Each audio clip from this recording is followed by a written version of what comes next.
السلام علیکم ورحمۃ اللہ وبرکاتہ۔ نحمدہ ونصلی علی رسولہ الکریم، اما بعد، فاعوذ باللہ من الشیطان الرجیم، بسم اللہ الرحمن الرحیم۔ قال قائل منهم لا تقتلوا یوسف والقوه فی غیابۃ الجب یلتقطہ بعض السیارۃ ان کنتم فاعلین۔ صدق اللہ العظیم۔ رب اشرح لی صدری ویسر لی امری واحلل عقدۃ من لسانی یفقہوا قولی واجعل لی وزیرا من اہلی، آمین یا رب العالمین۔ کل ہم نے یہ چیز دیکھی تھی سورہ یوسف کے مطالعہ میں کہ یوسف علیہ السلام کے جو بھائی ہیں انہوں نے یوسف علیہ السلام کو رستے سے ہٹانے کے لیے ایک منصوبہ سوچا، اور بنیاد اس کی کیا تھی؟ بنیاد یہ تھی کہ ہمارے والد زیادہ محبت کرتے ہیں یوسف اور اس کے بھائی سے، اور اگر والد کی محبت حاصل کرنی ہے تو اس کا طریقہ کیا ہے؟ اس کا طریقہ یہ ہے کہ جس سے زیادہ محبت ہے والد کو، اس کو رستے سے ہٹا دیا جائے، اور جیسے بس ایک چیز مائنس ہو جائے گی ان کے دل سے، اور باقی جو ساری سپیس ہے وہ ہمیں مل جائے گی۔ یہ ان کا منصوبے کا آپ کہہ لیں بنیاد تھی۔ اب اس بنیاد کو یا اس گول کو حاصل کرنے کے لیے رستہ کیا اختیار کیا جائے، اس کا ذکر آج آ رہا ہے۔ تو کل کیا ہوا تھا؟ کل یہ ہوا تھا کہ ہم نے یہ دیکھا تھا کہ بھائیوں نے آپس میں یہ طے کیا کہ یا تو قتل کر دو یا پھر اپنے علاقے سے اس کو کہیں دور بھیج دو، جیسے ہوتا ہے نا کہ علاقے سے نکال دو۔ یہ دو طریقوں سے ہمیں فائدہ ہوگا۔ اب اس کے جواب میں قال قائل منہم، ان میں سے کہنے والے نے کہا، لا تقتلوا یوسف، یوسف کو قتل نہ کرو، والقوہ فی غیابۃ الجب، اور اس کو ڈال دو کسی اندھے کنویں میں، اور یلتقطہ بعض السیارہ، کوئی قافلہ جو آئے گا وہ اس کو اٹھا لے گا، ان کنتم فاعلین، اگر تم یہ کرنے والے ہو۔ یہاں یہ جو قال قائل کے بارے میں آتا ہے کہ یہ کہنے والا کون تھا؟ یہ بھائیوں میں سے سب سے بڑا بھائی تھا، اور سب سے بڑا بھائی جو تھا اس کا دل کچھ نرم تھا، یا اس کے اندر خیر زیادہ تھی، لہٰذا اس نے کہا کہ، یعنی شاید اس میں تو وہ بھی شامل تھا، اس حد تک تو وہ بھی شامل تھا کہ بھئی مجھے بھی والد صاحب کی محبت اور لاڈ پیار چاہیے، لہذا یوسف علیہ السلام کو رستے سے تو ہٹانا چاہیے، لیکن رستے سے ہٹاتے ہوئے کوئی جو ہے یہ قتل کر دینا اور زمین سے نکال، یہ اس طرح کی چیزیں قتل کر دینا، یہ بہت بڑا مسئلہ ہے۔ لہذا اس نے جو سلوشن دیا وہ یہ تھا کہ قتل نہ کرو، یعنی اس نے دیکھا یہ بھائی تو زیادہ آگے بڑھ گئے اور یہ قتل کرنے کی طرف جانا لگے ہیں، تو کسی طریقے سے ان کو قتل سے روکو، اور قتل سے روکنے کا طریقہ کیا ہے کہ خود ان کو ایسا رستہ تجویز کر دو جس طریقے میں ان کا مسئلہ بھی حل ہو جائے اور یوسف علیہ السلام بھی بچ جائیں۔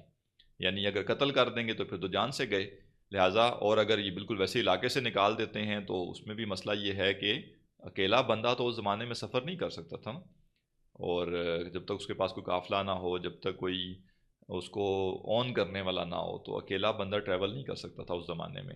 لہٰذا سب سے سیف طریقہ کیا ہے؟ سب سے سیف طریقہ یہ ہے کہ اس کو ایک ایسے کنویں میں ڈال دیا جائے جس کنویں سے یہ باہر نکل نہ سکے خود سے، اور کوئی قافلہ آئے اور وہ پانی نکالنے کے لیے جب اپنا ڈول ڈالیں تو ان کو پتہ چلے کہ یہاں پہ ایک بچہ بھی ہے، اور وہ اس کو لے کے ساتھ چلے جائیں گے، تو ان سے یہ توقع ہے کہ وہ اس کو یعنی سیف رکھیں گے، سیف لحاظ ہے کہ فزیکلی یعنی جسمانی طور پہ یا زندگی ان کی خطرے میں نہیں ہوگی، باقی ظاہر ہے وہ جو بھی آگے معاملہ ہونا ہے وہ ذکر ہوگا آگے۔ اب یہاں ایک جو حکمت کے موتی ہم کچھ پڑھ رہے ہیں صورت میں، اسی میں سے نواں پوائنٹ یہ ہے کہ اگر ایسی سچویشن پیدا ہو جائے کہ انسان جو مرضی کر لے، اس کے پاس چوائسز ہی دو ہوں، تیسری چوائس ہو ہی نہ، یہ میں بہت واضح طور پہ کہہ رہا ہوں، اس کو غلط نہیں سمجھنا، ورنہ کل کو کوئی بندہ ایسا کچھ کرے گا اور کہے گا جی آپ نے سورہ یوسف میں پڑھایا تھا اس لیے ہم نے یہ کیا ہے۔ تو میں بالکل کلیئرٹی سے یہ بات کہہ رہا ہوں کہ جب دو ہی چوائسز ہوں، تیسری چوائس ہو ہی نہ، یعنی آپ نے آپشن اے یا آپشن بی کا انتخاب کرنا ہے، آپشن سی ہے ہی نہیں، اس صورت کی یہ بات ہو رہی ہے۔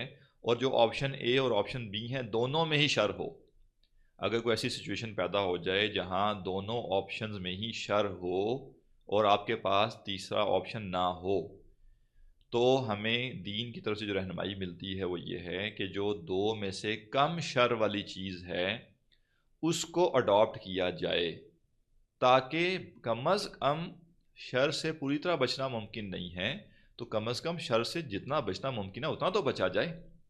لہٰذا یہ نہیں ہے کہ دو آپشن موجود ہیں شر کے اور بندہ کہے جی یا آر تو یا پار نہیں، یا آر یا پار نہیں ہے۔ اس صورت میں جب آپ کے پاس تیسرا آپشن نہیں ہے تو آپ دیکھیں گے دونوں میں سے لیسر ایول کون سا ہے، کم شر کس میں ہے۔ وہ جائز نہیں ہو جائے گا، وہ مباح نہیں ہو جائے گا، لیکن چونکہ آپ کے پاس دو ہی آپشن تھے لہٰذا آپ دو آپشن میں سے کیا کریں گے، ایک ایسا آپشن دیکھیں گے جو لیسر ایول ہے۔ اب جو بھائی ہیں ان ساروں نے طے کیا قتل کرنا ہے، اور قتل نہیں کرنا تو جا کے کسی دور دراز علاقے میں چھوڑ کے آ جائیں گے۔ ظاہر ہے دور دراز علاقے میں چھوڑنے کا مطلب کیا ہے، درندے موجود ہیں، وحشی جانور موجود ہیں، اور وہ نہیں ہے تو ویسے ہی جو رستے سے گزرنے والے لوگ ہیں وہ کیا سلوک کریں یا کیا معاملہ ہو جائے کچھ نہیں پتہ۔ دونوں صورتوں میں خطرہ تھا، اور انہوں نے یہ دیکھ لیا، جو بڑا بھائی تھا اس نے یہ دیکھ لیا کہ یہ ٹلنے والے نہیں ہیں۔ واللہ عالم ان کے درمیان آپس میں کیا بات چیت ہوئی ہوگی، ہو سکتا ہے اس نے کہا ہو کہ یار کوئی اور طریقہ سوچ لو، کچھ کرو یا کچھ دیکھتے ہیں۔ بھائیوں نے کہا نہیں بھائی بڑا ہو گیا، بہت برداشت کر لیا ہم نے، اب نہیں چھوڑنا ہم نے اس کو، اور اب بہت ہم نے کمی صحیح ہے اور بہت ہم جو ہے محرومی ہوئی ہے، اب ہم نہیں مزید ویٹ نہیں کرنا، اب ہم نے جان چھڑانی چھڑانی ہے۔ اب جب بڑے بھائی نے یہ دیکھا ہوگا کہ یہ تو ہر حال میں ہی یہ کام کرنے والے ہیں، تو کم از کم ان کے شر کو کم کیا جائے، کیونکہ وہ ایک بھائی کے لیے 9 بھائیوں کے مقابلے میں یوسف السلام کو پروٹیکٹ کرنا تو شاید پاسیبل اس طرح سے نہیں تھا، لیکن یہ پاسیبل تھا کہ وہ ایسا ذریعہ اختیار کرے جس ذریعے سے یوسف علیہ السلام کا جو نقصان ہے یا ہارم ہے وہ کم ہو جائے جتنا ممکن ہے۔ لہٰذا اس نے خود سے ایک سجیشن دیا، اور وہ سجیشن کیا تھا؟ بظاہر وہ بھی ایول ہے، وہ یہ کوئی پسندیدہ بات تو نہیں ہے، کوئی اچھی بات تو نہیں ہے کہ چھوٹا بھائی ہے، معصوم ہے، اس کو جا کے ایک اندھے کنویں میں چھوڑایا جائے اور کوئی قافلہ اس کو لے کے چلا جائے اور وہ ماں باپ سے بچھڑ جائے، بہن بھائیوں سے بچھڑ جائے۔ لیکن اس سچویشن میں شاید یہی فیزیبل تھا اس ایک بھائی کے لیے، کیونکہ اس کے پاس طاقت محدود تھی، اس کے پاس اتھارٹی محدود تھی، اور وہ اپنی اس اتھارٹی کا استعمال کر کے اپنے بھائی کو پوری طرح سے تو نہیں لیکن بڑے حصے تک شر سے بچا سکتا تھا، اور اس نے بچایا۔ تو یہ ایک بڑا اہم نقطہ یہاں سے ہمیں سمجھ آتا ہے۔ جیسے ایک موقع پر کہا جاتا ہے کہ جب تارتاریوں کا عروج تھا اور وہ مسلمانوں کو گاجر مولی کی طرح کاٹ رہے تھے، تو ایک موقع پہ کہا جاتا ہے کہ حضرت امام ابن تیمیہ رحمہ اللہ جو ہیں وہ کہیں سے جا رہے تھے، تو انہوں نے دیکھا کہ وہاں کچھ تارتاری جو ہیں وہ نشے میں دھت پڑے ہوئے ہیں، یا وہ نشہ کر رہے ہیں، شراب نوشی کر رہے ہیں۔ تو ان کے جو شاگرد ان کے ساتھ جا رہے تھے انہوں نے کہا حضرت آپ ان کو یہاں پہ واضح و نصیحت نہیں کریں گے، آپ ان کو کچھ تلقین نہیں کریں گے کہ یہ نشہ چھوڑ دیں اور نشہ بری چیز ہے، یا ان کو اسلام کی طرف نہیں بلائیں گے؟ تو انہوں نے کہا کہ بھئی یہ اس وقت جس حالت میں ہیں مسلمانوں کے لیے وہی حالت بہتر ہے، یعنی یہ ہوش میں آئیں گے تو انہوں نے 2-4 بندے ہی پھڑکانے ہیں، لہذا بہتر یہ ہے کہ دھوتی رہیں۔ اس وقت ان کو سمجھانے کا مطلب بڑے شر کو دعوت دینا ہے، اور بڑا شر کیا؟ قتل و غارت۔ تو کم از کم یہ اس وقت جس کنڈیشن میں ہے یہ کم از کم مسلمانوں کی قتل و غارت سے تو بچے ہوئے ہیں۔ تو اگر بالفرض یہ اپنے آپ کو ضائع کر رہے ہیں تو ان کو کرنے دو، کیونکہ اگر یہ ہوش میں آئے تو انہوں نے تباہی کے علاوہ کچھ نہیں کرنا۔ اب ظاہر ہے مثال سمجھانے کا مقصد کیا ہے کہ بعض اوقات سرکمسٹانسز ایسے ہو جاتے ہیں کہ آپ ایک چھوٹی خیر کو نہیں دیکھتے بلکہ آپ ایک بڑے شر کو دیکھ رہے ہوتے ہیں کہ ایک بہت بڑا شر ہے، اس سے کسی طریقے سے ہم نے اپنے آپ کو بچانا ہے یا دوسروں کو محفوظ کرنا ہے، لہٰذا اس بڑے شر کا مقابلہ کیا جائے، اور اس بڑے شر کے مقابلے کے لیے اور ناگزیر جب ہو جائے تو چھوٹا شر جو ہے وہ افورڈیبل ہے یا وہ لیا جا سکتا ہے، البتہ یہ اس صورت میں جب دو ہی آپشن ممکن ہے، تیسرا ممکن نہ ہو۔ تو یہ برل اس بھائی کی یہ رائے تھی۔ 10 نمبر پوائنٹ جو ہے وہ یہ ہے کہ یوسف علیہ السلام کے جو بھائی ہیں ان کی جو خواہش ہے وہ بالکل جائز خواہش ہے، اس خواہش میں کوئی مسئلہ نہیں ہے۔ ہر بچہ یہ چاہتا ہے کہ میرے والدین مجھ پر فخر کریں، میرے والدین کو جو ہے میرے بارے میں گرو ہو کہ نہیں یہ بہت کمال کا بچہ ہے اور بہت لگاؤ ہو اور بہت لاڈ پیار ملے۔ یہ بیسک رائٹ ہے ہر بچے کا، یا یہ اس کی جو فیلنگ ہے اس میں کوئی ایشو نہیں۔ تو ان کی جو مراد تھی، ان کی جو چاہت تھی، اس میں کوئی مسئلہ نہیں ہے، وہ بالکل ٹھیک تھی۔ مسئلہ کہاں پایا جاتا ہے کہ صحیح مراد کو غلط طریقے سے پورا کرنا۔ لہٰذا اصول کیا ہوگا؟ اصول یہ ہوگا کہ اگر میں جو خواہش کر رہا ہوں یا جو میری مراد ہے اگر وہ صحیح ہے تو اس کا ہرگز یہ مطلب نہیں ہے کہ میں اس کو کسی بھی ذریعے سے حاصل کر سکتا ہوں۔ بلکہ جائز مراد کو جائز ذریعے سے ہی پورا کرنا جائز ہے۔ اگر دو میں سے ایک چیز بھی جائز نہیں رہے گی تو وہ چیز حرام ہو جاتی ہے، وہ چیز ناجائز ہو جاتی ہے۔ اگر مراد جائز ہے ذریعہ ناجائز ہے تو بھی غلط ہو گیا، اور اگر مراد ناجائز ہے ذریعہ جائز ہے تو بھی غلط ہو گیا۔ تو یہ حق حلال سے کما کے کیوں نہ انسان کو فحاشی یا بے حیائی کے راستے میں پیسے لگانا چاہے تو بھی غلط ہے، اور اگر اس نے جو ہے وہ کمائے حرام سے ہوں اور وہ چاہے کہ اس سے کوئی دین کا فائدہ ہو جائے تو وہ بھی کوئی اجر کا باعث نہیں ہے اس کے لیے۔ تو دونوں چیزیں ٹھیک ہونی چاہیے، جو آپ کا گول ہے وہ بھی، اور جو اس گول کو حاصل کرنے کا ذریعہ ہے وہ بھی۔ اور جب کسی اچھی چیز کو غلط طریقے سے حاصل کیا جاتا ہے تو اس کا نتیجہ غلط ہوتا ہے۔ اب جیسے آگے ہم پڑھیں گے جو انہوں نے کیا اس کا نتیجہ کیا نکلا، ان کو وہ چیز بھی نہیں مل سکی جو وہ چاہتے تھے، اور انہوں نے ایک گناہ کا ارتکاب بھی کر لیا۔ اسی طرح جیسے ایک تصور پایا جاتا ہے نا کہ جناب ایک بندہ جو ہے وہ امیروں سے جو ہے پیسہ چوری کرتا ہے، غریبوں کو دے دیتا ہے جا کے، تو بظاہر لوگ کہتے ہیں کہ نہیں دیکھیں جی یہ تو بڑی اچھی بات ہے کہ اس نے جو ہے وہ، یعنی اس کا اینڈ گول اس کا اچھا ہے نا، اس کا چاہے اس نے ذریعہ غلط اختیار کیا لیکن اس کی نیت اچھی تھی، اس کا مقصود اچھا تھا، اس کی مراد اچھی تھی، تو ہم کہیں گے کہ نہیں، جتنی مرضی نیت اچھی ہو، جتنا مرضی مقصود اچھا ہو، کسی صورت میں بھی یہ جائز نہیں ہے۔ شریعت ہمیں الاؤ نہیں کرتی کہ ہم کسی اچھے مقصد کے لیے غلط رستہ اختیار کر لیں۔ دنیا میں بھی ایسا ہی ہے، کسی کو انصاف دلانے کے لیے خود ظلم کر لینا یہ جائز نہیں ہے۔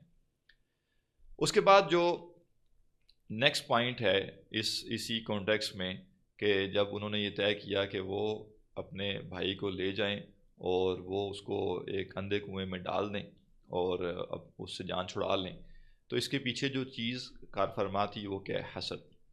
حسد کے بارے میں کہا جاتا ہے، دین نے ہمیں جو بتایا ہے حسد کے حوالے سے، کہ یہ تمام نیکیوں کو کھا جاتا ہے، اور حسد جو ہے یہ برائیوں کی جڑ ہے، یعنی حسد سے پھر 20 برائیاں پیدا ہوتی ہیں۔ اب سوال یہ پیدا ہوتا ہے حسد کیا ہے؟ حسد یہ ہے کہ انسان کسی کے پاس کوئی نعمت دیکھے اور اس سے چھن جانے کی توقع کرے یا امید کرے یا آرزو کرے کہ اس سے یہ نعمت چھن جائے، چاہے اس کو ملے یا نہ ملے لیکن اس سے چھن جائے۔ تو حسد پیدا ہونے کی وجوہات میں سے ایک بڑی وجہ احساس محرومی ہے۔ اگر کسی کو احساس محرومی ہو جائے تو وہ شخص آہستہ آہستہ حسد کی طرف جاتا ہے۔ مجھے یہ احساس ہو گیا میرے پاس فلاں چیز نہیں ہے، فلاں چیز نہیں ہے، فلاں چیز نہیں ہے، اب یہ میرے اندر فیلنگ ہے کہ میں محروم ہوں، میرے پاس یہ نہیں ہے۔ جب یہ فیلنگ میرے اندر پروان چڑھے گی تو کیا ہوگا؟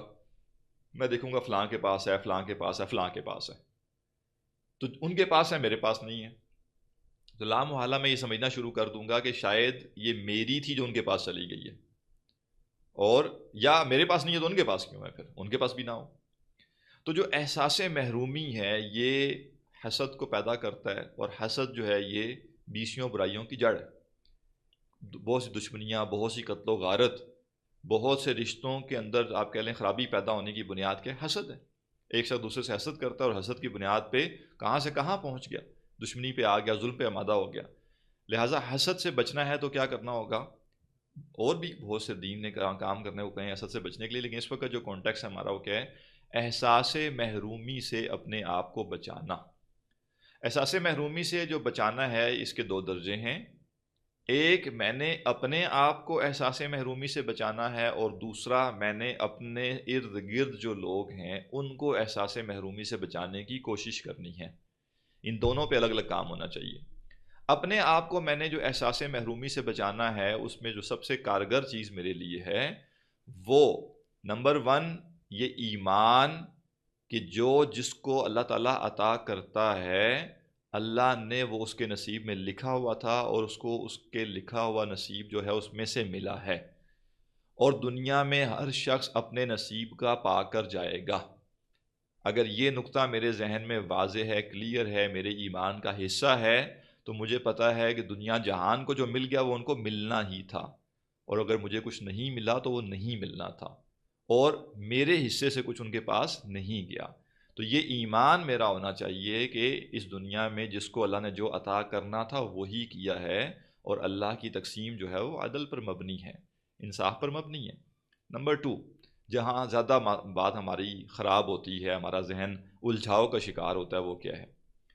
اگر ہم یہ سمجھ لیں کہ دنیا میں جو کچھ جس کو مل رہا ہے وہ اس کی آزمائش کا ذریعہ ہے نہ کہ انعام ہے، تو بڑے مسئلے حل ہو جاتے ہیں۔ اکثر پریشانی کیوں ہو جاتی ہے؟ ہم کہتے ہیں کہ میں تو جو ہے وہ محروم در محروم، اور دیکھیں اللہ کی نعمتیں ان کے اوپر ان کے اوپر ان کے اوپر۔ جیسے وہ ایک شعر بھی ہے نا کہ رحمتیں تیری آغیار کے کاشانوں پر، بر گرتی ہے تو بیچارے مسلمانوں پر۔ یعنی دیکھیں جناب، یورپینز ہیں، ویسٹرنز ہیں اور امریکنز ہیں، اور وہ تو دیکھیں مزے کر رہے ہیں، یہ عیاشی وہ عیاشی ان کی ہے، اور ہم نمازیں بھی پڑھتے ہیں، روزے بھی رکھتے ہیں، اور اس کے بعد مہنگائی بھی ہمارے سر پہ مسلط ہے، بجلی کی لوڈ شیڈنگ بھی ہے، یہ بھی ہے وہ بھی ہے۔ تو یہ وجہ کیا ہے؟ تو انسان جب یہ سمجھ لیتا ہے کہ دنیا میں کسی شے کا حاصل ہو جانا نعمت خداوندی ہے، اور دنیا میں کسی چیز سے محروم رہ جانا یہ جیسے محرومی ہے، یا یہ کوئی عذاب ہے، یا یہ اللہ کی ناراضگی کا ذریعہ ہے، یا میری بدبختی کا نتیجہ ہے، یہ تصور غلط ہے۔ یہ تصور ہی پھر آگے حسد کو جنم دیتا ہے۔ جب مجھے یہ معلوم ہوگا کہ دنیا میں جس شخص کو جو عطا کیا گیا وہ اس کی آزمائش کے لیے ہے، اور جو آزمائش ہے اس میں جہاں کچھ دے کر آزمایا جاتا ہے وہاں کچھ نہ دے کر بھی آزمایا جاتا ہے۔ تو لہٰذا اگر اللہ سبحانہ وتعالیٰ نے مجھے کچھ نہیں دیا تو میری آزمائش اور طریقے سے ہوئی، اور جس کو کچھ دیا ہے اس کی آزمائش ڈفرینٹ طریقے سے ہوئی ہے۔ اور پھر ہمیں ساتھ میں اگر ہم یہ سوچ لیں کہ جو کچھ دے کر آزمانا ہے یہ آزمائش ریلیٹیولی زیادہ مشکل ہے کچھ نہ دے کر آزمانے سے۔ ہمارے اسلاف کا یہ معمول رہا ہے کہ وہ مال و متاع نہ ہونا یعنی فقر و فاقہ کی آزمائش کو آسان آزمائش سمجھتے تھے، اور مال و دولت کی فراوانی کی آزمائش کو مشکل آزمائش سمجھتے تھے۔ کئی اسلاف کا یہ معمول نقل ہوا ہے، مثلا ایک بہت بڑے عالم جن کو بادشاہ نے قید کیا اور ایک خاص عقیدہ منوانے کے لیے زور لگایا، امام احمد بن حنبل رحمہ اللہ، اور جب وہ نہیں مانے تو ان کو بہت بڑے پیمانے پر ٹارچر کروایا گیا۔ یہاں تک کہا جاتا ہے کہ اگر کسی ہاتھی کو بھی اتنی ایذا دی جاتی تو وہ بھی بلبلا اٹھتا، اتنا ٹارچر کیا گیا ان کو کہ مانو یہ عقیدہ، کیونکہ وہ بادشاہ نے عقیدہ گھڑ لیا تھا اپنا، اور اس نے کہا کہ اب یہ ساری رعایا کو میں نے منوایا ہے، اور رعایا جو ہے فالو کرتی ہے ان کو، امام احمد بن حنبل رحمہ اللہ کو، لہٰذا یہ مانیں گے تو ساری رعایا مان جائے گی۔ لیکن وہ ثابت قدم رہے، ڈٹے رہے۔ اب وہ بادشاہ مر گیا، اگلا بادشاہ جو آیا اس کا یہ عقیدہ نہیں تھا، اس نے ان کو ریلیز کر دیا، اور ساتھ میں اس کو پتا تھا اتنے بڑے عالم ہیں اور ان کو مجھ سے جو پیچھے بادشاہ گزرا ہے اس نے بڑا ظلم کیا، تو اس نے کمپنسیٹ کرنے کے لیے کوئی مال و دولت جو ہے کچھ اشرفیاں بھیجی ان کو، کچھ جو آپ کے لیے درہم و دینار بھیجے ان کو۔ تو جوں ہی ان کے سامنے وہ مال آیا، ان کو کہا گیا کہ بادشاہ نے آپ کو تحفہ دیا ہے، تو ان کی آنکھوں سے آنسو جاری ہو گئے۔ تو لوگوں نے ان سے پوچھا کہ آپ نے اتنی ظلم اتنا سہا، اتنا ٹارچر برداشت کیا، آپ نہیں روئے، یہ آپ اب کیوں رو رہے ہیں؟ انہوں نے کہا وہ آزمائش آسان تھی، یہ آزمائش مشکل ہے۔ کیوں مشکل ہے؟ کہ وہ آزمائش جس میں آپ کو یہ خیال آ جائے کہ آپ آزمائش میں ہیں، وہ آزمائش آسان ہوتی ہے، اور وہ آزمائش جس میں آپ یہ بھول ہی جائیں کہ آپ آزمائش میں ہیں، تو پھر آزمائش میں سے نکلنا کیسے ہے؟ مال و دولت کی جو آزمائش ہے، جو فراوانی کی آزمائش ہے، اس میں جو سب سے زیادہ جو ٹف پہلو ہے وہ کیا ہے، یا سنگین معاملہ کیا ہے، کہ انسان یاد ہی نہیں رہتا اس کو کہ میری آزمائش ہے۔ اور جب انسان کو فقر سے آزمایا جاتا ہے تو کم از کم کوئی محرومی ہوتی ہے، ویسے ہی دل میں کہیں نہ کہیں اللہ کی یاد آ جاتی ہے، یا کہیں نہ کہیں بندے کو یہ خیال آ سکتا ہے کہ میرے اوپر جو ٹف حالات گزر رہے ہیں یہ آزمائش۔ آپ نے دنیا میں کتنے امیر، واقعتاً امیر آدمی دیکھے ہیں جن کو اللہ یاد ہے، اس کے کمپیریزن میں آپ نے دنیا میں کتنے زیادہ غریب لوگ وہ دیکھے ہوں گے جو تمام تر غربت اور بیماری اور بھوک افلاس کے باوجود اللہ کا نام لیتے ہیں۔ تو یہ تجربہ عملی مشاہد، تھیوریٹیکلی بھی ہم یہ سمجھ رہے ہیں کہ جو آزمائش کچھ نہ دے کر آزمائش ہے اور ریلیٹیولی آسان ہے، اور عملاً ہم اپنی دنیا میں بھی دیکھتے ہیں کہ جس کے پاس پیسہ آتا ہے، ایکسیپشن ہزاروں میں پھر کچھ لوگ ہوتے ہیں، دو چار لوگ جن کو اللہ یاد رہتا ہے، لیکن محرومی جب آتی ہے، فقر جب آتا ہے، تنگی آتی ہے، کوئی نقصان ہو جاتا ہے، تو ہم دیکھتے ہیں کہ معاشرے کا پھر بھی ایک اچھا خاصا طبقہ ایسا ہوتا ہے، اگرچہ کچھ چلے جاتے ہیں کفر کی طرف چلے جاتے ہیں، جیسے کوئی روایت میں آتا ہے نا کہ فقر جو ہے وہ کفر تک لے جا سکتا ہے، لیکن اس کا یہ مطلب نہیں ہے کہ فقر پیدا ہوگا تو کفر بندہ کر دے گا، یعنی اس میں امکان موجود ہے کہ کسی کو فقر پیدا ہو اور اس کے اندر ایمان نہیں ہوگا تو کیا ہوگا، وہ سمجھے گا کہ اللہ نے جیسے نعوذ باللہ میرے ساتھ کوئی نعوذ باللہ ظلم کر دیا کچھ، لیکن عام طور پہ ایسا نہیں ہوتا. عام طور پہ اللہ تعالیٰ نے اپنے نیک بندوں کی اکثریت کو فقر سے ہی آزمایا ہے، مالی تنگی سے ہی آزمایا ہے. لہٰذا یہ چیز ہمیں پتہ ہونی چاہیے کہ حسد سے ہم نے بچنا ہے تو کیا کرنا پڑے گا.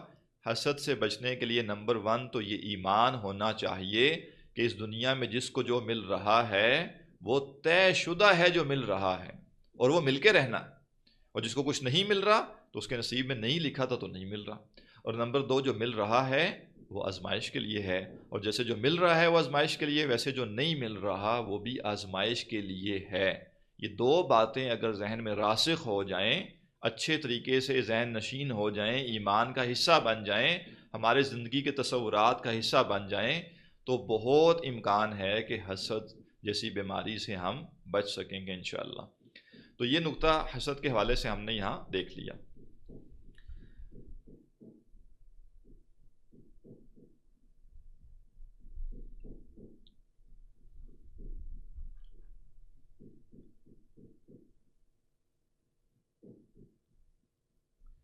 اب جب انہوں نے یہ پلان بنایا کہ ہم ان جو ہے وہ یہ تو طے ہو گیا کہ قتل نہیں کرنا، کیا کرنا ہے، ان کو کسی اندھے کنویں میں ڈالنا ہے اور وہاں سے کوئی قافلہ ان کو آ کر لے جائے گا. قالوا یا ابانا ما لک لا تأمنا علی یوسف.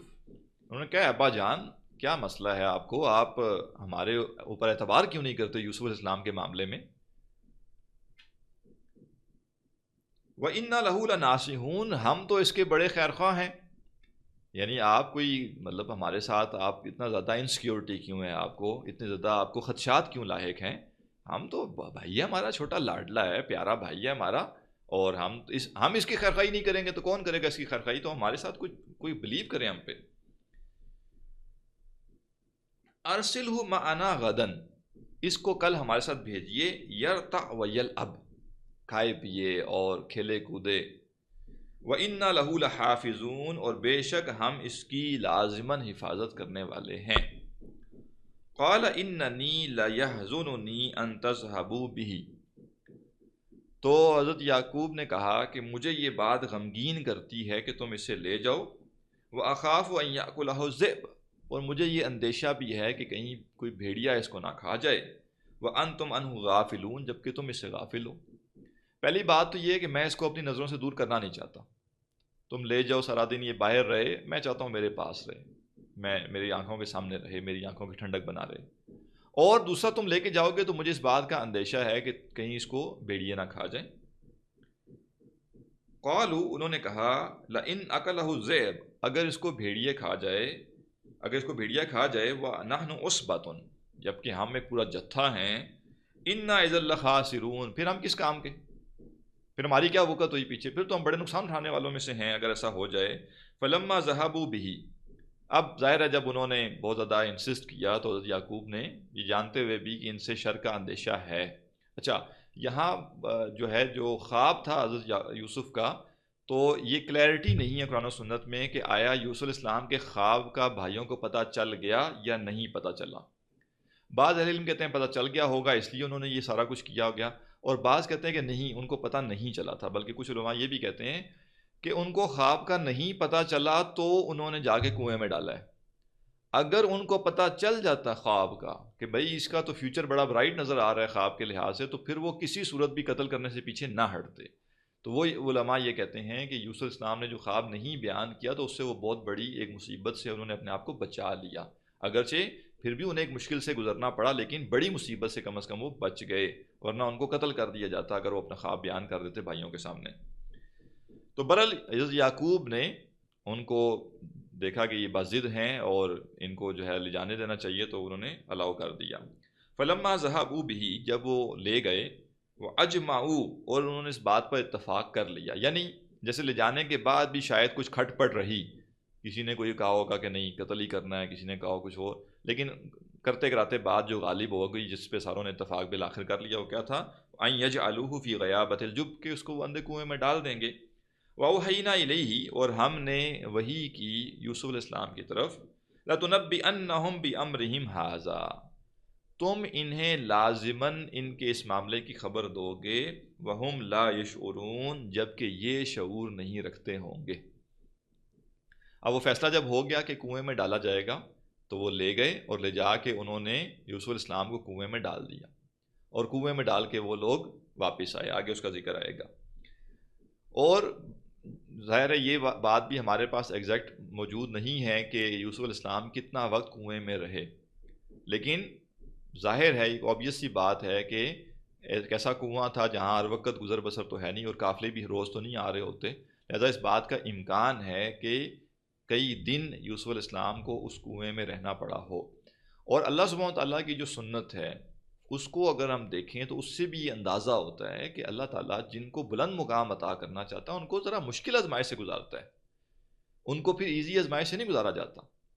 اللہ تعالیٰ نے اپنے انبیاء کو جتنا بلند مقام عطا کرنا تھا تو ان کی زندگی کو پھر اتنا ٹف بنایا گیا۔ یہاں بھی ایک آپ کہہ لیں کہ پوائنٹ بڑا اہم ہے سمجھنے والا، کہ آج کل جیسے لوگ اپنی اولاد کی تربیت کرتے ہوئے، ان کی پرورش کرتے ہوئے ایک بہت بڑی غلطی یہ کرتے ہیں کہ بچپن میں بہت لاڈ پیار اور بالکل پیمپر کر کے رکھنا ان کو، اور کوئی کام وہ نہ اٹھ کے کریں، کسی چیز کو وہ ہاتھ نہ لگائیں، کوئی مشکل نہ آئے ان کو، کوئی تنگی نہ ہو، کچھ ان کو ڈیفیکلٹی برداشت نہ کرنی پڑے۔ یہ اپنی طرف سے سمجھ رہے ہوتے ہیں ہم بہت بڑا کارنامہ کر رہے ہیں، کوئی کارنامہ نہیں کر رہے، بلکہ آپ اس بچے کا فیوچر تباہ کر رہے ہیں، کیونکہ اس نے دنیا میں رہنا ہے، جنت میں تو جائے گا وہ اگلے جہان میں اگر اس نے اچھے اعمال کیے۔ دنیا ہے ہی مسائل کا انبار لیے ہوئے، اور دنیا میں آئے آزمائش کے لیے۔ اس کا یہ مطلب نہیں کہ آگے بڑھ بڑھ کے خود ہی آزمائشوں کو گلے لگایا جائے، لیکن کم از کم کیپیبلٹی تو پیدا ہو بندے میں۔ بچے کو کسی مشکل کو برداشت کرنے کو بھی تو پتا ہو نا کہ مشکل آئے گی تو کیا میں نے کیا کرنا ہے۔ ہر مسئلے کے آگے آپ نے آگے اس مسئلے کو حل کر دیا، اس کو آسانی کر دی، ہر تکلیف سے آپ نے اس کو بچا لیا، تو آپ کب تک یہ کریں گے؟ وہ گرین کارڈ تو نہیں لے کے آیا ہوا نا دنیا کا کوئی بندہ، ایک ٹائم کے بعد والدین نے برل اس دنیا سے جانا ہوتا ہے، جو عام ٹرینڈ ہے۔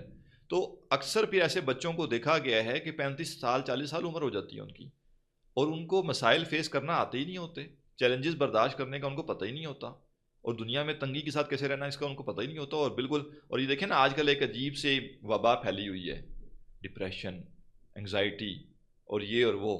اب اس کی کئی وجوہات ہو سکتی ہیں، لیکن ایک بڑی وجہ یہ ہے کہ لوگوں کے اندر اتنا جو ہے پتہ ہی نہیں ہے ان کے اندر۔ ہلکی سی کوئی ٹینشن آئی تو بس ہاتھ پاؤں چھوڑ کے بیٹھ گئے، میں ڈپریس ہو گیا ہوں، کھانا پینا چھوڑ دیا، مجھ سے کچھ نہیں ہو رہا۔ کیوں نہیں ہو رہا؟ کیونکہ اتنا زیادہ لاڈ میں رکھا گیا ان کو، اتنا زیادہ پیار میں رکھا گیا ان کو، کہ ان کے لیے تھوڑی سی ایک ہوا کا جھونکا بھی جو ہے نا وہ ان کو بیمار کر دینے کے لیے کافی ہو گیا ہے۔ لہٰذا ایسا نہیں ہونا چاہیے، بلکہ اللہ سبحانہ تعالیٰ نے بھی اپنے انبیاء کو جن کو آگے بڑے مقامات عطا کرنے تھے تو ان کو بڑی مشکلات سے گزارا۔ اللہ کے نبی صلی اللہ علیہ وسلم کو بچپن سے ہی، پہلے تو آپ کے والد جو ہے وہ فوت ہو گئے، پھر والدہ 6 سال کے تھے آپ فوت ہو گئے، دادا 8 سال کی عمر میں فوت ہو گئے، اس کے بعد آپ کو یعنی نہ والدین ہیں نہ دادا ہیں، چچا نے پالا ہے، اور ظاہر ہے چچا نے جو پالا ہے اس میں یعنی وہ جو ایک والدہ کی محبت ہے یا والد کی محبت ہے وہ پوری تو نہیں مل سکتی۔ اور اس کے بعد آپ بچپن میں ہی بکریاں چرانے کے لیے، اونٹ چرانے کے لیے جو ہے وہ جنگلوں میں بیابانوں میں جا رہے ہیں، اور ٹف لائف گزاری ہے آپ نے۔ پھر اس کے بعد آپ نے جب نبوت کا معاملہ ہے تو پہلے مکہ والوں کی مخالفت بشیب ابی طالب ہے، ابراہیم علیہ السلام کی زندگی دیکھیے، اپنے علاقے سے نکلنا پڑ گیا، گھر بار چھوڑ کے جانا پڑ گیا، اور ملکوں کے ملکوں سفر کر رہے ہیں۔ تو یہ چیز کوئی نیگیٹو نہیں ہے، یہ پازیٹیو چیز ہے۔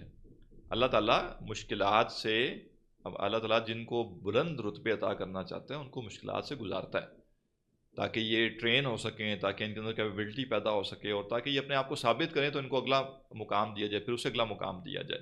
تو یوسف علیہ السلام جو رہے ہیں کنویں میں، غالب امکان یہ ہے کہ ایک اچھا خاصا ٹف ٹائم ان کو وہاں ملا ہوگا، شاید کئی دن گزر گئے ہوں، بھوک برداشت کرنی پڑی ہو، خوف کی حالت برداشت کرنی پڑی ہو، اسی طرح ان کو موسم کی شدت برداشت کرنی پڑی ہو، اور پھر ایک ٹائم کے بعد جو ہے وہ کوئی قافلہ آیا اور وہ ان کو لے کر گیا ہے۔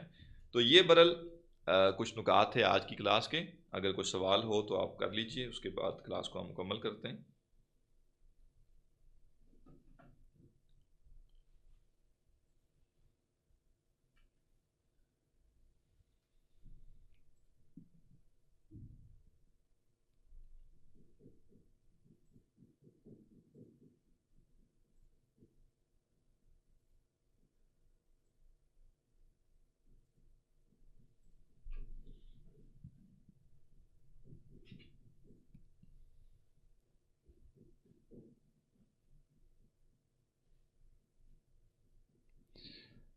سر ایک سوال یہ ہے جی کہ بچوں کو ایجاد آرٹ سے کیسے محفوظ کیا جائے، کہ ہمیں کیسے پتہ چلے گا کہ ہم یہ جو اب کر رہے ہیں یہ اب ضرورت سے زیادہ ہم ان کو پیار کر رہے ہیں یا ضرورت سے زیادہ ان کی خواہشات پوری کرنے کی کوشش کر رہے ہیں؟ جی، یہ اہم سوال ہے، ویسے تو پورا لیکچر ہونا چاہیے اس کے اوپر، کافی تفصیلی موضوع ہے، لیکن سادے لفظوں میں کہہ لیجئے کہ وہ معاملات زندگی کے جو لوگوں نے برداشت کرنے ہی ہوتے ہیں، آپ کچھ بھی کر لیں اس سے آپ ان کو بچا نہیں سکتے، تو اس میں کچھ نہ کچھ ان کو برداشت کرنے دیا جائے۔ مثلا کیا کوئی بچہ ساری زندگی ایسی گزار سکتا ہے کہ اس کو کبھی بھی کوئی بھی وہ خواہش کرے کسی چیز کی اور اس کو وہ ہر حال میں کیا ملے گی؟ نہیں، کبھی ایسا دور آئے گا، ایسا وقت آئے گا کہ وہ کوئی چیز حاصل کرنا چاہے گا، اس کو نہیں ملے گی۔ اس کو پتہ ہونا چاہیے کہ میری خواہش جب نہیں پوری ہوتی تو مجھے کیسا بیہیو کرنا ہے، اور یہ اس کو اگر اس کے والدین سکھا دیں گے اور بچپن میں سکھا دیں گے تو بہتر ہے۔ میں تو عرض کروں گا، بے شک 2 سال کا بچہ کیوں نہ ہو، 2 دفعہ اس کی خواہش آپ نے پوری کر دی، تیسری دفعہ نہ پوری کریں، اور اس لیے نہ پوری کریں کہ آپ پوری کر نہیں سکتے، آپ کے بس سے باہر ہے، بلکہ اس لیے کہ اس کو کچھ سکھانا بھی تو ہے۔ اس بچے کو یہ پتہ ہونا چاہیے کہ ہر خواہش دنیا میں نہیں پوری ہوتی، اور اس کو ساتھ ساتھ بعض اوقات یہ بتایا بھی جائے کہ یہ جو خواہش آپ چاہ رہے ہیں، آپ کو لگ رہا ہے یہ بہت اچھی چیز ہے لیکن یہ آپ کے لیے اچھی نہیں ہے، اور ہمیں پتہ ہے یہ آپ کے لیے اچھی نہیں ہے، لہٰذا آپ اس کو چھوڑ دیجیے۔ تو ایک چھوٹی سی مثال یہ لے لیجیے کہ ہر خواہش پوری کی جا رہی ہے، جو بچہ جو ہی بچے نے رونا شروع کیا تو فٹافٹ اچھا یہ لے لو، اچھا یہ لے لو، آپ نے بچے کو بتا دیا ہے کہ رو دھو کے آپ نے اپنی ضد منوانی ہے۔ کل کو یہ بچہ جب بدتمیز بنے گا تو ہم کہیں گے پتہ نہیں کیسے بدتمیز بن گیا، ہم نے تو بڑی سی تربیت کی تھی۔ نہیں بھائی، آپ نے ہی خامی چھوڑی تھی، اور وہ خامی کیا تھی؟ آپ نے اسے بتایا تھا کہ تمہاری جو خواہش ہے وہ پوری کرنے کے لیے تم دوسرے کو بلیک میل کر سکتے ہو، لہذا کرنا، ساری زندگی بلیک میل کرنا، اور وہ کرے گا بعد میں بڑا ہو کے ہر طریقے سے کرے گا۔ لیکن اگر اس کو بچے کو پتہ ہو کہ نہیں بھائی، میں جو چیز ہر جو خواہش میں چاہتا ہوں وہ پوری نہیں ہوتی۔ اسی طرح جیسے بچے گر جاتے ہیں، بھائی بچے گرتے ہیں، یعنی بچہ چل رہا ہے گر گیا، یا دوڑ رہا تھا آ کے گر گیا۔ اب ہمارے یہاں کیا ہوتا ہے، بچہ گرا ہی ہے تو ساتھ ہی دوڑ کے اوہو پتہ نہیں کیا ہو گیا، قیامت آ گئی۔ آپ اچھی طرح آبزرو کریں کہ بچے کو چوٹ تو نہیں لگی کوئی، یہ آپ ضرور دیکھیں۔ بچہ گرا ہے، آپ دیکھیں چوٹ تو نہیں لگی۔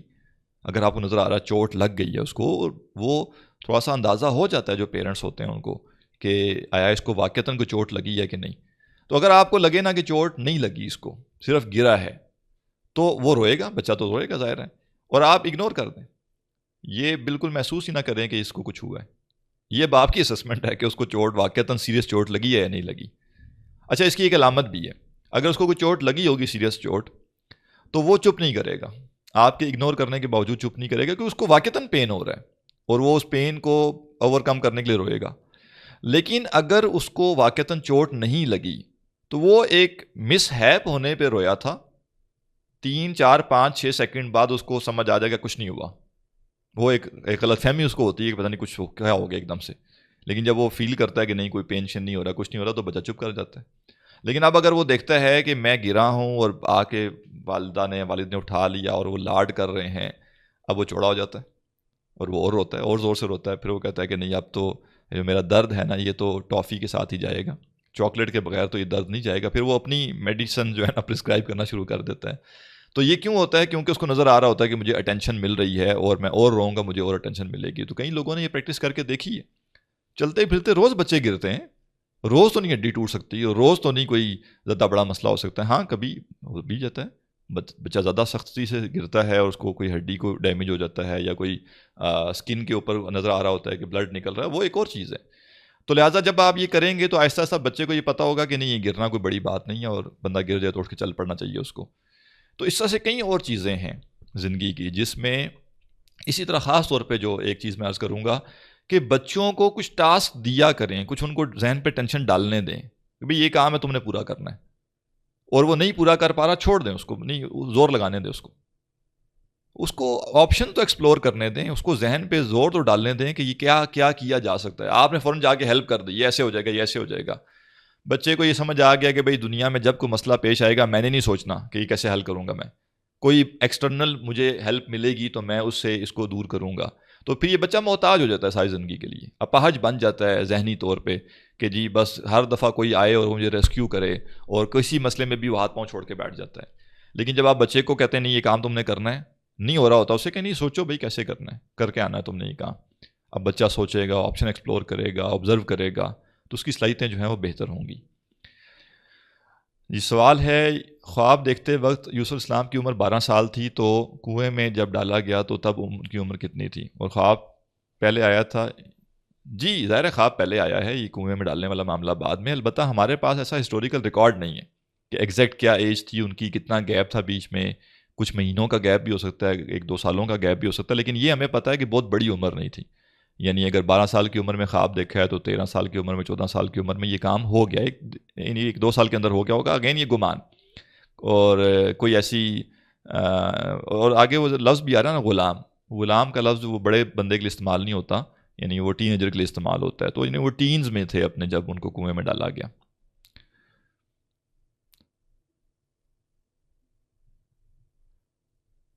As a society, if we totally believe that anything anyone has or don't have is decided by Allah, Almighty Allah, then no one will do any effort to achieve anything, which will be catastrophic for a Muslim society. Humble request for guidance, please. تھوڑا سا اوپر کیجیے گا. ہاں جی، میں معذرت کے ساتھ عرض کروں گا ایک بات، اس کو دل پہ نہ لیجیے گا. آپ لوگوں کو لکھ کر بھی دے دیں یہ بات تو دنیا میں ایفرٹ کرنے سے کوئی پیچھے نہیں ہٹے گا. آج تک مجھے وہ بندہ نظر نہیں آیا جس سے کو پتا چلا ہو کہ دنیا میں جو ملنا ہے وہی ہے جو کہ میرے حصے میں لکھ دیا گیا، اور اس کے بعد وہ ہاتھ پاؤں چھوڑ کے بیٹھ گیا اور وہ کہا بس ٹھیک ہے اب تو بیٹھے بٹھائے آئے گا. جو ہوتا ہی کام چور ہے وہ اپنا ایکسکیوز استعمال کر رہا ہوتا ہے. یہ ذہن میں رکھیے. میں آج تک ایسا بندہ نہیں جانتا کوئی زندگی میں کہ جو پہلے بڑا محنتی تھا، تک وہ دو کرتا تھا، ایفرٹس کرتا تھا، اور اس کو کسی دینی کلاس میں یہ پتہ چلا کہ میرے نصیب میں جو لکھا ہوا ہے وہ مجھے مل کے رہے گا، اور وہ چھوڑ چھاڑ کے بیٹھ گیا ہو. اس کی ٹینشن نہ لیں بالکل. بعض چیزیں تھیوریٹیکل ہوتی ہیں، پریکٹیکلی نہیں ہوتی. یہ بھی ان مسئلوں میں سے ایک ہے. یہ تھیوریٹیکل ہے، یہ پریکٹیکل نہیں ہے. ہم میں سے ہر شخص کا یہ عقیدہ اور ایمان ہے کہ نہیں کہ جس وقت جہاں موت لکھی ہے وہیں آئے گی. لیکن ہم روڈ کراس کرتے ہوئے دیکھتے ہیں دونوں طرف. کیوں دیکھتے ہیں؟ کیونکہ بیسک انسٹنکٹ بھی بندے کے اندر کوئی چیز ہے، جبلت بھی کوئی چیز ہے. تو بندے کو پتہ ہوتا ہے کہ میں نے احتیاط خود کرنی ہے. ایسے ہی یہ یقین پیدا ہونے سے کہ دنیا میں مجھے جو ملنا ہے مل کے رہے گا، یہ مسئلہ تو نہیں پیدا ہوگا کہ کوئی کام چھوڑ کے بیٹھ جائے، لیکن یہ فائدہ بہت زیادہ ہوگا کہ پھر وہ کچھ حاصل کرنے کے لیے حرام ذریعہ اختیار نہیں کرے گا، کیونکہ اس کو یہ پتہ ہوگا کہ میں حلال ذریعہ اختیار کروں یا حرام، ملنا وہی ہے جو لکھا ہوا ہے. یہ ایمان بڑا قیمتی ایمان ہے. اس کے بارے میں اتنی ٹینشن نہ لی جائے کہ یہ ایمان پیدا ہو جائے گا تو پتہ نہیں امت چھوڑ کے کچھ بیٹھ جائے گی. کچھ نہیں ہے بھائی. دنیا کی کشش ماشاءاللہ اتنی ہے کہ اس سے بچنا ویسی بہت بڑی آزمائش.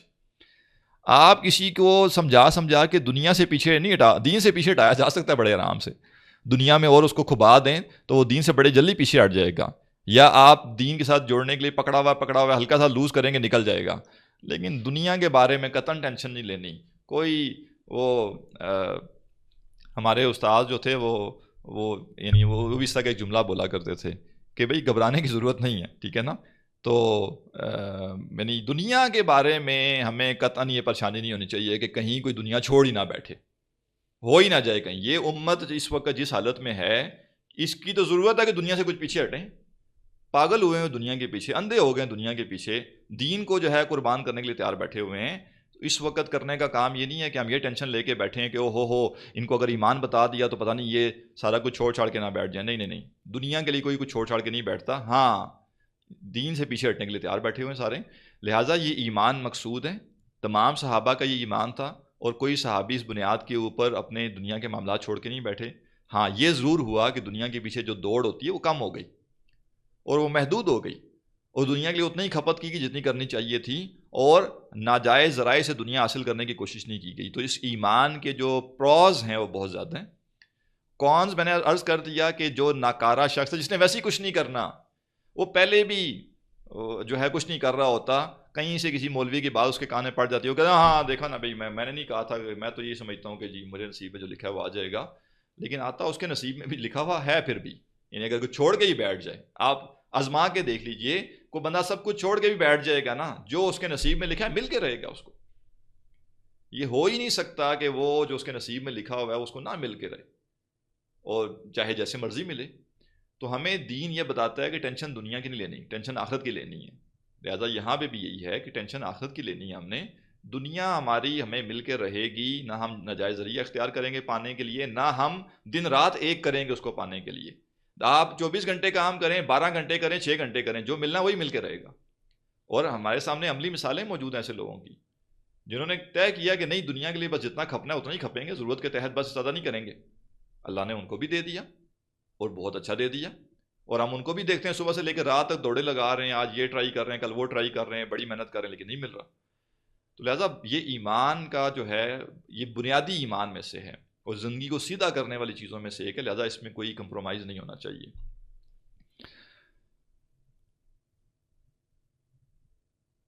ہاں جی, یہ بالکل ٹھیک ہے, یہ پوائنٹ رہ گیا, دوسروں کا احساس محرومی سے کیسے بچانا ہے. انشاءاللہ پھر کل اس پہ ہم بات کر لیں گے کلاس میں.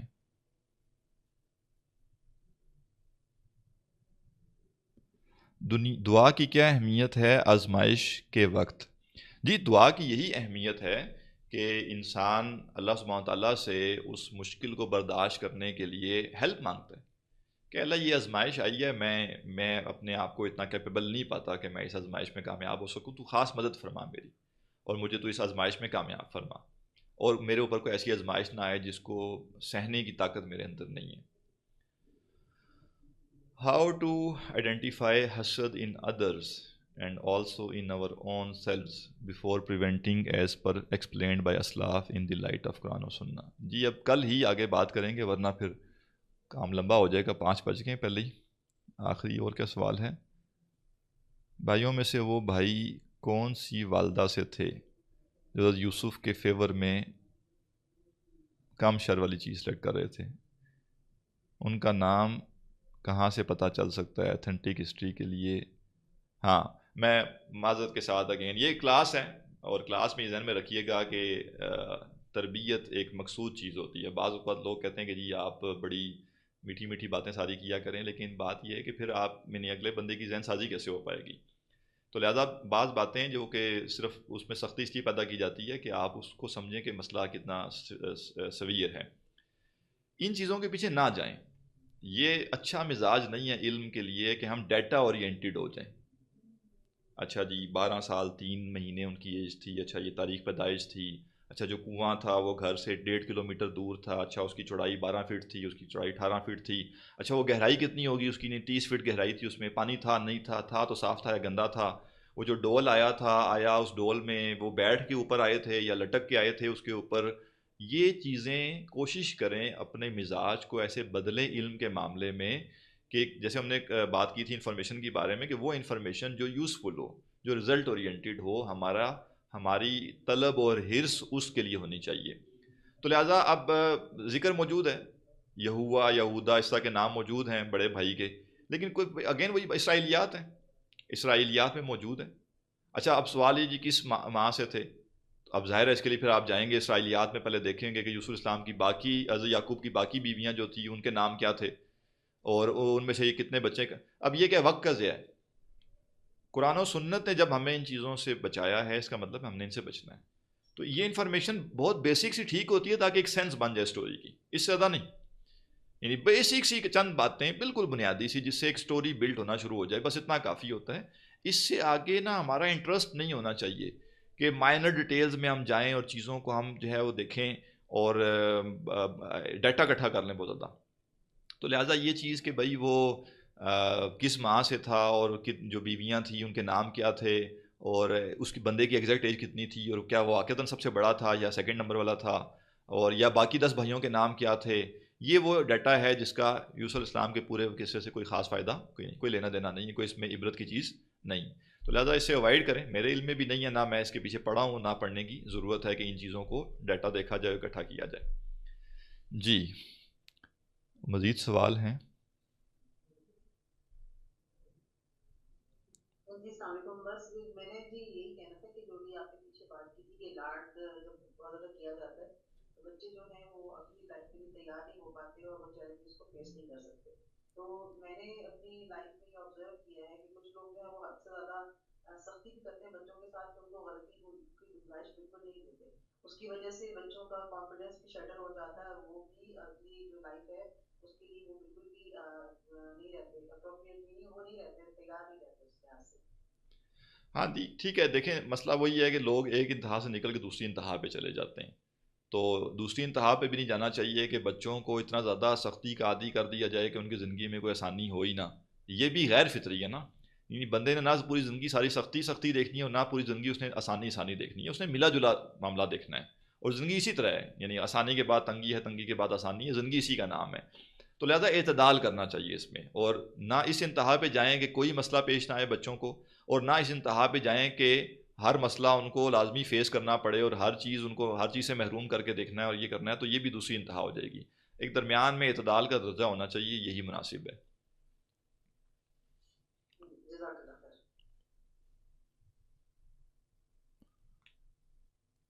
ٹھیک ہے جی، اور سوال میرے خیال میں نہیں ہے، پھر اسی پہ ہم اکتفا کرتے ہیں. سبحانک اللہم و بحمدک، نشہد ان لا الہ الا انت، نستغفرک و نتوب الیک.